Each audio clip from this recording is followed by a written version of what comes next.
Hello student, मैं अजय कुमार सिंह हमारे YouTube channel study time में आप सभी का स्वागत है। तो स्टूडेंट्स, आज के इन्वायरमेंटल स्टडीज़ की क्लास में हम ग्रीन हाउस प्रभाव के बारे में जानेंगे। ग्रीन हाउस प्रभाव ठंडे प्रदेशों में, यानी जहां बहुत अधिक ठंड होती है, वहां पर पौधों को उगाने के लिए कांच के घर बनाए जाते हैं। जैसा कि यहाँ पे दिखाया गया है कि पौधों को उगाने के लिए ऊष्मा की आवश्यकता होती है, अर्थात सनलाइट की आवश्यकता होती है, परंतु ठंडे प्रदेशों में यह पर्याप्त मात्रा में मिलना यह पूर्णतया संभव नहीं है। इसीलिए तो ठंडे प्रदेशों में कांच के घर पौधों को उगाने के लिए बनाए जाते हैं। इसको एक एग्जाम्पल के थ्रू हम यहाँ पे समझते हैं। सपोज दैट किसी कार को अगर हम धूप में खड़ी कर दें और उसके शीशे को चारों ओर से बंद कर दिया जाए, तो अंदर असहनीय रूप से गर्मी व्याप्त हो जाएगी, यानी अंदर का क्लाइमेट एकदम से गर्म हो जाएगा, क्योंकि प्रकाश खिड़कियों के शीशों में गुजरकर अंदर पहुंच जाता है। कांच की एक सबसे बड़ी खूबी होती है कि यह कार्बन डाई गैसों को अवशोषित कर लेते हैं, यानी ऊष्मा को अपने ही अंदर रोक लेती है। अब हम यहाँ पर ग्रीन हाउस इफेक्ट को एक डायग्राम के माध्यम से समझेंगे। यहाँ पर दो बातों को ध्यान देंगे, सन और अर्थ। इसको मान लेते हैं कि यह पूरी एक पृथ्वी है और यह उसका एक एटमॉस्फेयर है, और यह कोई एक ठंडा देश है, अर्थात ऐसा देश जहाँ पर बहुत ज़्यादा ठंड पड़ती हो। और इसको मान लेते हैं कि यह एक कांच का घर है जिसमें वनस्पतियाँ उगी हुई हैं, पेड़ पौधे उगे हुए हैं। जैसा कि यहाँ सन की रेज, यानी सन की जो ये सनलाइट है, यह इस कांच तक आती हैं और यह पुनः वायुमंडल में लौट आती हैं। कुछ किरणें इसके अंदर प्रवेश कर जाती हैं, तो कांच के अंदर प्रवेश करने के कारण इसका इसका जो क्लाइमेट है वह क्या हो गया, गर्म हो गया। तो अब देखें, पौधों को जो आवश्यक ऊष्मा मिलनी चाहिए वह इस कांच द्वारा आवश्यक ऊष्मा यह रोक ली जाती है।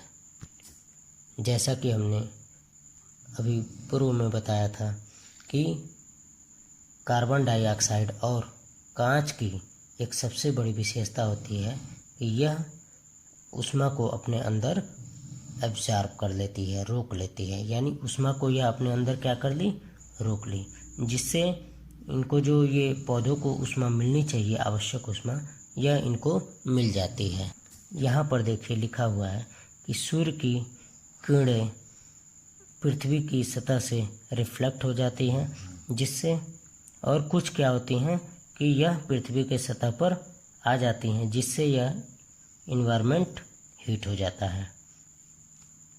अब यहाँ पर ध्यान देंगे कि कार्बन डाइऑक्साइड और जो अदर गैसें एटमॉस्फेयर में मौजूद हैं, यह वायुमंडल द्वारा कार्बन डाइऑक्साइड गैसों द्वारा अवशोषित कर ली जाती है, यानी रोक ली जाती हैं, जिससे पृथ्वी क्या हो जाता है, गर्म हो जाता है। तो स्टूडेंट्स, हमने यहाँ पर देखा कि बहुत ही ठंडे प्रदेशों में पौधों को उगाने के लिए कांच के घर बनाए जाते हैं, जिससे इन पौधों को आवश्यक ऊष्मा मिल सके। परंतु यहाँ पर देखा जा रहा है कि यहाँ भी वायुमंडल में कार्बन डाइऑक्साइड गैस है, इससे भी ये एटमॉस्फेयर हीट हो रहा है, और यहाँ से भी ये वायुमंडल में कार्बन डाइऑक्साइड गैस एब्जॉर्ब कर लिया जा रहा है, और यह अर्थ क्या हो जा रहा है, गर्म हो जा रहा है। तो अब हम देखेंगे कि हरित गृह प्रभाव और उसका वायुमंडल किस प्रकार से बदल रहा है। तो रासायनिक प्रदूषण, अर्थात जितने भी प्रदूषक गैसें हैं वह पृथ्वी के अंदर वायुमंडल की संरचना को परिवर्तित कर दे रहे हैं, अर्थात यह वायुमंडल के क्लाइमेट्स को क्या कर दे रहे हैं, चेंज कर दे रहे हैं। पौधों की जो पैदावार है इनको भी परिवर्तित कर देते हैं। मनुष्य और जीवों की जो खतरनाक पराबैंगनी किरणों से आरक्षित करने की जो क्षमता है ये नष्ट कर दे रहे हैं। पर इन प्रदूषणों के कारण जीवाश्मीय ईंधन का जलाया जाना, वनों का जलाया जाना कार्बन डाइऑक्साइड चक्र में असंतुलन का कारण बना रहता है।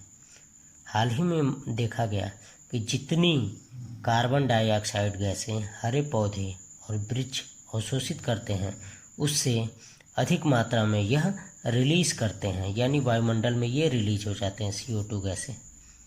कार्बन डाइऑक्साइड की यह बढ़ती हुई मात्रा वायुमंडल में बढ़ती ही जा रही है, यानी यह CO2 एक्सपैंड करता जा रहा है।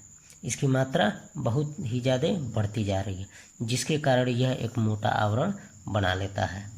अब सौर विकिरण के लिए देखा जाए तो यह एक क्या होता है, पारदर्शी रूप में होता है, जो कि दृश्य प्रकाश को धरातल की सतह तक तो पहुँचने देता है, परंतु पुनः विकिरण की अगर प्रक्रिया देखी जाए तो वह वापस लौटती हुई ऊष्मीय तरंगों के रूप में उस आवरण को वहीं पर रोक लेती है। अर्थात किसे रोक लेती है, कार्बन डाइऑक्साइड गैस को रोक लेती है। यह ऊष्मा मतलब कि यह वापस ऊष्मा पृथ्वी पर लौटा दी जाती है और इस प्रकार हरित गृह प्रभाव का यह कारण बन जाती है। तो आपने यहाँ पर समझा कि इस तरह से हरित गृह प्रभाव का वायुमंडल में किस प्रकार से यह अपने आप को परिवर्तित कर ले रहे हैं।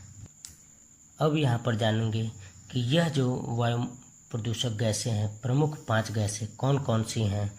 तो कार्बन डाइऑक्साइड जिसकी मात्रा 50%, क्लोरोफ्लोरोकार्बन गैसें जिसकी मात्रा 14% और मीथेन जिसकी मात्रा लगभग 18% और ओजोन जिसकी मात्रा 12% और नाइट्रोजन के जो ऑक्साइड हैं वह कितने हैं, 6% हैं।